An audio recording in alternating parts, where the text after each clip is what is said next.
A dominant feature of the Hunter Valley landscape for 40 years, the Eraring power station's future insured for a couple more. It generates around 20% of New South Wales's energy. It going out in 2025 is a major shock. You're going to see coal-fired power stations closures announced.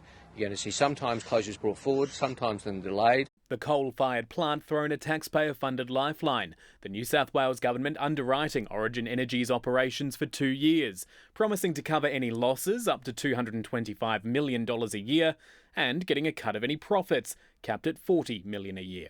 It's not an act of corporate welfare on the part of the government, but nor is it an act of charity on the part of Origin Energy. This announcement today provides 2 years of certainty. That's obviously necessary because we have to keep the lights on in our country.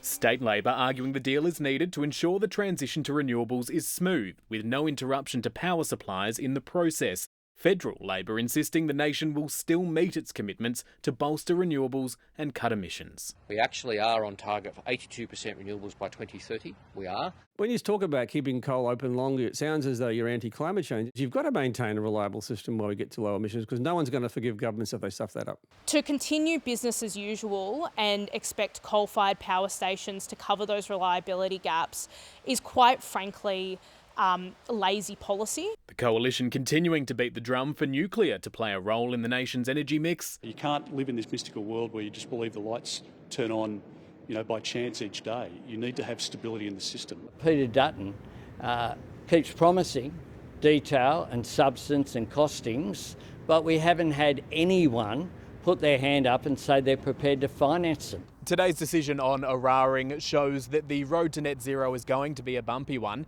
It also proves that governments are prepared to keep coal in the mix for longer than they may like and wear the ire of climate groups if it means avoiding the risk of blackouts, price hikes and angry voters. Matthew Doran, ABC News, Canberra.